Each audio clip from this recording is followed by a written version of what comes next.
Welcome everyone, and thank you for joining us at Highwaymen Social. We have a very special day today. I have two distinguished guests. I have with me today Doug Schwab, who is the Chief Executive Officer of Maverick Entertainment, a 28-year film, motion picture production and distribution company, and Marquand Ragland, who is the producer, director of the new Highwaymen movie.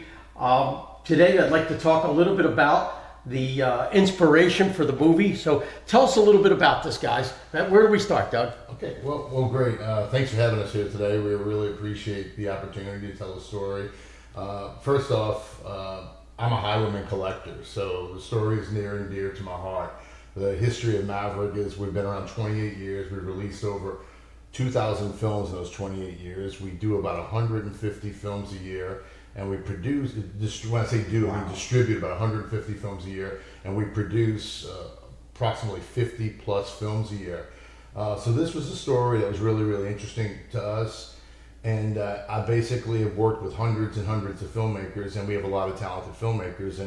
And Marquand actually came down here to South Florida, and we gave him a little experience to come to where the Highwaymen did their painting and told their story and so forth. And he met some people and heard about the story, and he wanted to be a part of the film. So we chose Marquand over many other films to tell the story because of his great talent. And we worked together on several films already that have been quite successful. And that's basically what led me to have Marquand here. Marquand, maybe you'd like to talk about your experience. Yeah. So Doug called me, and I remember what I was doing. I was my favorite food is pho, so I was eating pho, and we had this long conversation about the Highwaymen and about the art and the inspiration behind it all. And what Doug doesn't know is I was a history major in college, so like I wanted to be an archaeologist at one point in my life. So when Doug called me and was like, "Hey, I want you to just come and just check this out, just keep an open mind to it." So I came down, and I was overwhelmed with like how much of this history and how little people knew about it outside of the Florida borders. And I'm like, it's a well-kept secret. Right. I'm like, this is like the most amazing story. Like, yes, it is. And I think, in the grand scheme of things, every filmmaker, this is their, like, they want their baby. They want that one project that this is my calling card. Everybody wants that Spielberg Jaws. Right. Everybody wants that one project. And as I was looking at it, and I was like seeing everything, how it was all coming together, I was like, this is my Jaws. Like this is that film. I mean, it's an amazing story. The Highwaymen had an amazing life, just full of like victories and things that I just felt like just needed to be told, that needed to be heard. And so that's kind of. And you made a big switch from the other types of movies that you do. This is a period piece, which is a unique experience for you, one of the few period pieces that you do. I've never done a period piece. Oh, so this is your first? This was wow, that's exciting. This was the first. Yeah.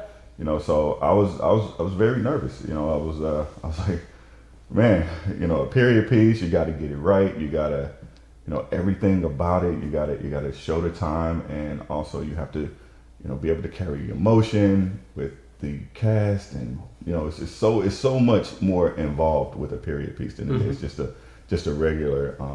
I don't want to call it regular films, but just modern day films and things like that. So there was a lot more involved and a lot more research that had to be done and things like that. So it was definitely a fun experience. I loved it. I loved every bit of it. So. Tell us about some of the challenges you had on the set. I mean, I was there with you for 2 weeks, and it was cold. Believe me, it was cold. It was freezing. Every day, Paul would come to me and go, "Why didn't we shoot this in Florida?"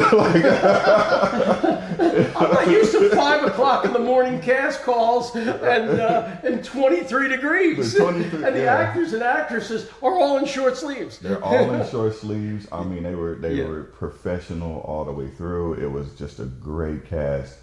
As soon as we said action, you couldn't tell it was like 30 degrees outside. You thought that it was 90 degrees and these guys were having the time of their life, because I mean, this cast was amazing. They hit the marks. They hit the emotional beats. Everything. They made my job easy. So I mean, I think that just the biggest challenge was just maybe finding locations that fit the time, that fit the area. But you know, I mean, it was one of those things where you know, I'm very religious. I just feel like, you know, God just really had his hand in this, because it was just so many things that went right on this project, and I just you know, I can't really point to one thing and say, I mean, outside of the cold. I remember on set we had the energy level like here. We didn't think the energy level could get any higher. And then the buzz came through the room that Doug was coming into town. Yeah. And they were like, oh, Mr. Maverick Entertainment's coming in. And all the actors and actresses are chit-chatting. I'm like, yeah, when he gets here, you know. And they were like, woo. You know, I want to add something about being on the set that day. I've been on a lot. I don't really go out to the set on a lot of movies because I would just be never in the office. We have so many movies going on, but this is a special one, and it was really unique. And then the buzz and the vibe that I got on the set from the actors and the actresses is that they weren't just there for a job. It was there for like a mission. They want to tell this story. Mm-hmm. And we're telling this story to a young audience because that's who streams films. It's a different audience than the core fan base of the current fan base of Highwaymen painting. So we're basically Trojan horsing a story into a young group of people by using beautiful male and female actors and talent to tell this story. Right. And what I've noticed to a man on the set is that every person was thankful to being there. On so many movies, it's just a job. Yeah. It's just, let me shoot it and go home and I'm on to the next movie. But every person to a man said, this is a story I had no idea about. I'd love to tell it. It's about perseverance. It's about winning. It's about hearing no, but then still becoming successful. And that translated across generations, even to a younger audience, where it felt so great to feel that vibe from the talent. Yeah. I remember when we did the initial interviews, there was a lot of, you know, there's makeup people and hair people and everybody. There's a bunch of chatter going on around the room. And when Kelvin Hare sat down to do his interview, talk a little bit about his grandfather and the legacy of his grandfather that he wanted to honor, I have to tell you, half the room cried. It was just an amazing speech that he gave. Very, very heartfelt, interviewing for the position, literally, truly interviewing. And I'm like, you know, we got to have this kid, no matter what. And he's interviewing very humbly and with everybody else. And when we saw the team come together, we just, you know, with all of them together taking photography, it was just like, this is going to be something really great. Something special. Something very special. Everybody, the energy was super high, and to kind of go back to your point of how it appealed to younger people. The last time we were here, I brought my son. My son is 13. He's been researching the Highwaymen since we left. Really? Yeah. That's even another tier. That's another generation down. Yeah. So that's really, really interesting. It's just an exciting story. It's an exciting thing. We create art by making film, and it's a film about art. Right. It's a film about if a door is closed, there's still a way to open the door. You can win, you can persevere, and that's what people want to know. They want to see something positive. They want to see a message that they can. That they can get behind and believe. If this film even makes one person pick up the arts, take up arts, become a painter, do something creative, think of what we've done. That'll be a generation beyond us that will live forever. So those are the kind of things I think of when we put a movie out, because I love when we release films or make a film because essentially they live forever. Yes. And that's just something that you can't do in any other. That is exactly true. You know, we're down to, I think, 5 remaining artists of the original Highwaymen that are still alive. And, you know, to be able to seek them out and hear their stories is an amazing thing. You all got to meet Al Black, and that was a great experience. I'm sure that was a big energy lift. He's quite a character, isn't he? Definitely is. Yeah, I loved Al. He told some great stories. Gave me a lot of insight on who the Highwaymen truly were, the ones who are no longer with us. He gave me a lot of great insight, gave me a lot of great stories. Al looked like he lived a really fun life. Like it's been an interesting life, I'll tell you that. Yeah, the He's had some limousine ups story. and downs, but he's had a great life. He Yeah. certainly has. Yeah, and I think this story really will resonate with a lot of people because, you know, we live in a time where there are a lot of people who are in the arts, who want to be filmmakers, who want to be actors, who want to be artists, who want to be musicians. And, you know, I think the one thing that is kind of getting lost with, you know, technology and other, you know, facets of life is the struggle. I don't think people really understand the struggle of really coming from just starting Very true. and ending, and here you are, and you look back and you've climbed this mountain. And, you know, it's one thing that, you know, I really wanted to portray in the film was the struggle of working in the citrus fields and things like that, and then, you know, eventually working your way out and building into That is an empire. Yep, that is the big takeaway. You know, when you look at the Highwayman story, it's, you know, adversity has become the big buzzword of the day. You know what I mean? Everyone seems to have some sort of adversity. And when you look at the adversity that they overcame, these original 26 people, and the things that they did in order to get where they are, you know, from literally from picking crops to, you know, the Smithsonian, being in the White House, the true, this is the great American rags to riches tale. People who have lived the American dream from the very core of existence to greatness. And about half of them have actually lived that, you know, had the opportunity to see that greatness. You know, Harold certainly did. He passed in the early 90s. And many of the others did. But being able to pass that story along to the next generation and really understand what true adversity is and how to, it's a great inspiration in overcoming adversity. Yeah. I was telling somebody at an event I was attending here in Vero Beach last night that some of the Highwaymen, as you mentioned, that lived later on and kept painting, saw the fruits of their labor, benefited, sold films, made money. A lot of people don't know an artist, a world famous artist like Van Gogh, never sold a painting in his life. Right. Wow. He never sold a painting in his life. Right. And that wasn't people telling him he couldn't paint or he couldn't do it or he couldn't do this. He just didn't know how to sell. Didn't know how to sell. Right. Didn't know how to And many sell. of the Highwaymen didn't know how to sell. That was the magic of Al Black. Yes. And you know, when he came on as the salesman, if you will, they could paint, Right. and Al could sell. Well, Al could sell ketchup to a June bride. Okay. Well, you know one thing about going back to the Al Black story, when we were there, you got to really get the highway experience because not one person left without a painting because Al's still selling. He's 80 plus years old and he's still selling. He so, can still do it. So you know you're buying a painting from Al. Yep. Yeah. Even if you don't need a painting, you're buying a painting. Right. Yeah. You know. Every day. Every day. I remember the first time my wife met Al, she goes to start. She's going that we're leaving the office. We're in the middle of an auction event, and she leaves to go to Starbucks. And Al sells her a painting on the way out the door. Okay, to go downstairs to Starbucks. She's going down the escalator to Starbucks.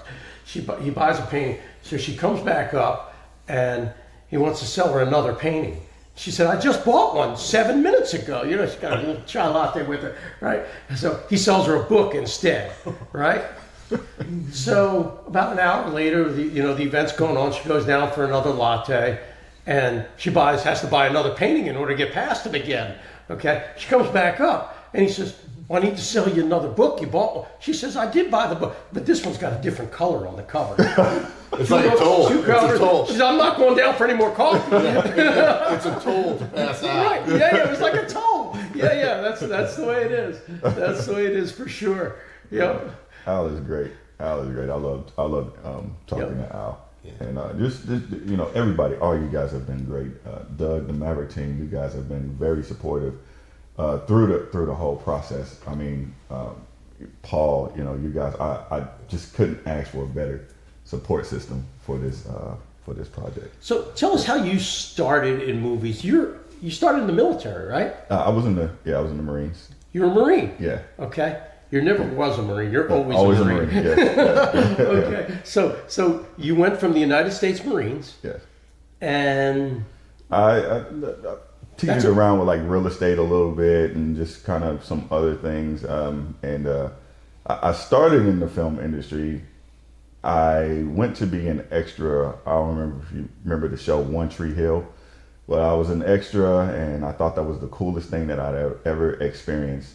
So I went out and I bought myself a camera, and I gathered up some friends, and we went out and shot some footage, and it was the worst thing that you could ever see.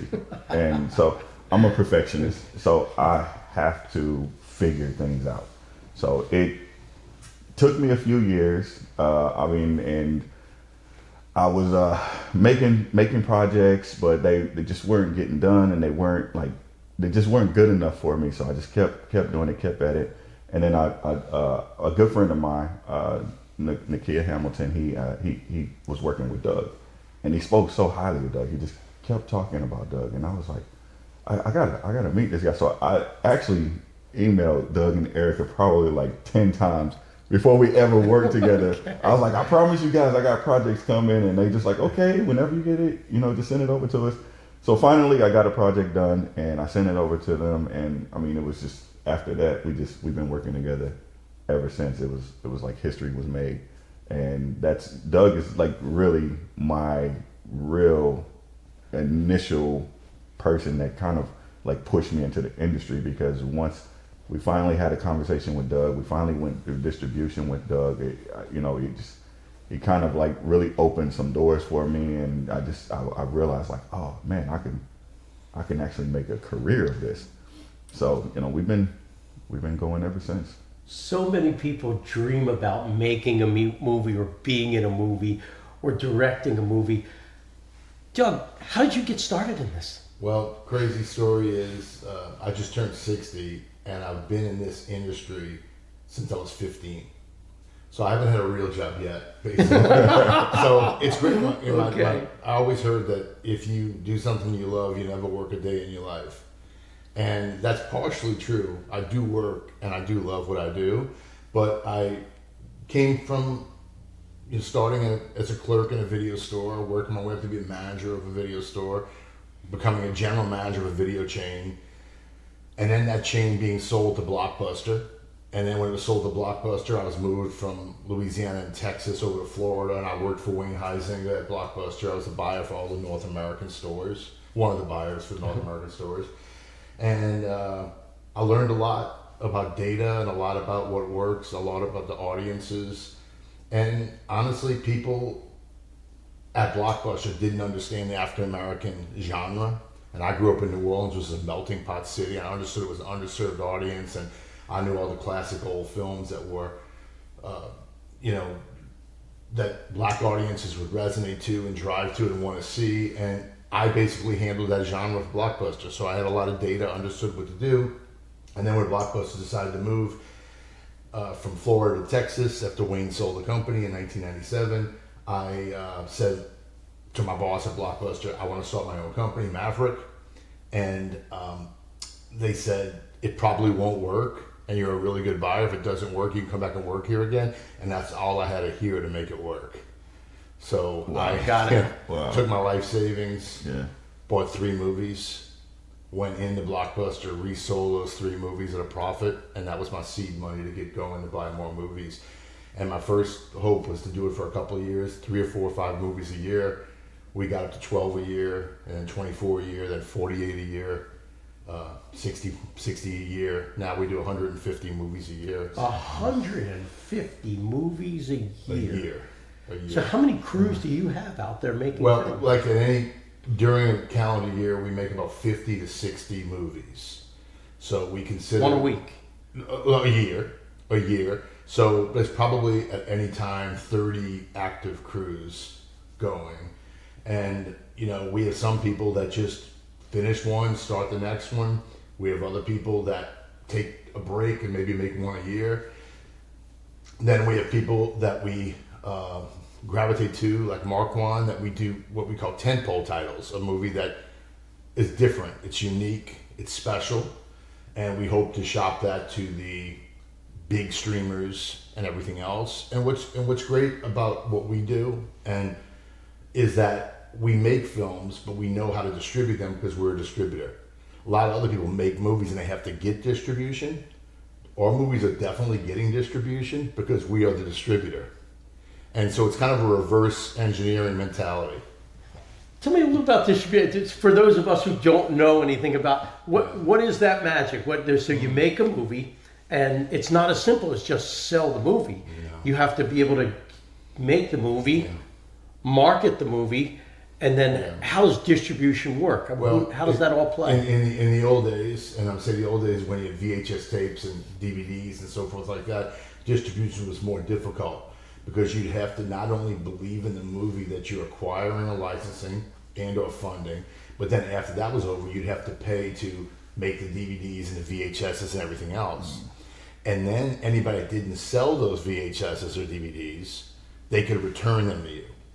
So it was a business, a lot of risk. If the movies didn't work, you could be upside down with a lot of returns coming your way. With the exception of movies that were opened up like in a Blockbuster for rental, they can't return something that's open. But if you put a movie in a Walmart or a Circuit City or a Virgin or a Tower, all those places are gone now, of course. But those movies are called on wheels. If they didn't sell, they could return to you. And you could end up making 10,000 copies of a DVD and getting back 8,000 copies. Wow. So it's a risky thing. Now we're in a new era. It's a streaming era. Yeah. So there's no manufacturing. It's a different sort of era because in many cases the platforms don't pay advances for the films unless it's something special or unique. Then you're totally buying in that the movie can work well. You're totally buying in that this film will work and deliver. And it isn't just, by luck or by chance. So you have to hit the big accounts, the Peacocks, the Rokus, the Slings, the Vizios, the Voodoos.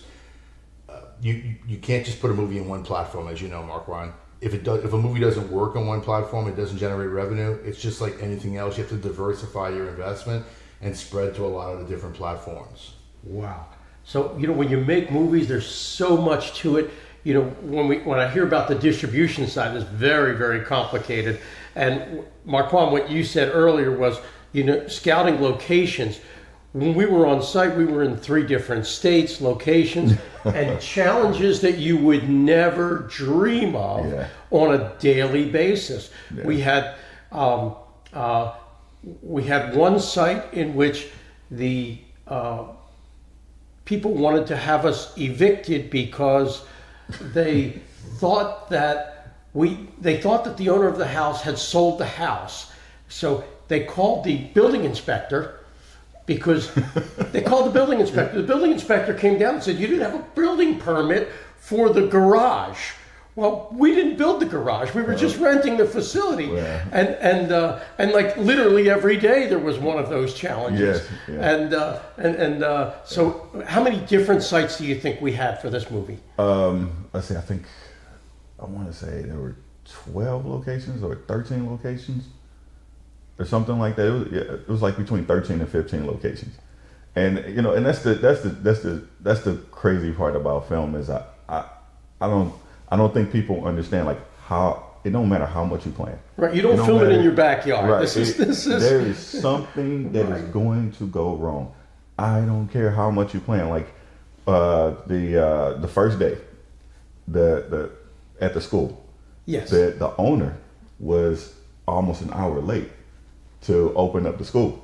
Right. So we were only supposed to shoot at the school for like 5 hours or something like that, and just the owner pushing us back, we ended up pushing, I think, 6 hours or something like that, 6.5 hours, which made us late to the next location, which pushed our whole day back. So it's just it's constant, like, just problem solving like that. It's constant, like, moving. And I'm always fascinated. Like, he goes, okay, so this is the address you need to be at. I'm like, okay. So I'm like, you rented a school, an entire building with a schoolyard. Just for the day, right? We rented an entire hospital. The whole hospital is empty except for us filming in the hospital. And then we got, I don't know, what was it, like a 500-acre farm to film the scene. And so many things go wrong, like things you can't count on. So we've got a backyard scene, a back porch scene with Bacchus and teaching Alfred Hare how to paint. How much could go wrong? Backyard scene, not that big a deal. It's all set up, beautiful. The team, 40 people, been making this props and things, everything going on all morning. How much could go wrong? It starts to snow. In the middle of the summer scene. It's like, this is something we can't fix, okay? But they've got a magic van that makes all these problems go away. They got fans blowing the snow away, and it was like, yep, another summer day. In Marquand land, it worked. One thing I want to add to this is Paul being very deeply involved in this project. Some executive producers would come out to the set to visit. Paul became the crew.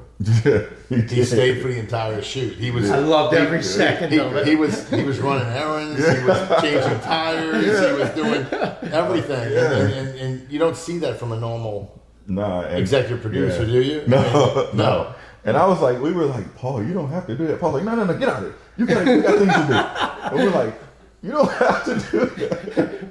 It's 23 degrees. We need heat blowers. We're out at Home Depot getting kerosene and blowers. And it was a lot of fun. I have to tell you, I wouldn't trade those moments for the world. It was absolutely wonderful, every minute of it. No, it was a good time. It was a really good time. We had, this is by far one of the best films I've ever worked on. And I thank you guys for that. Thank you. Well, that's all the time we have for today. Really appreciate you both coming out today. Thank you very much. Thank you.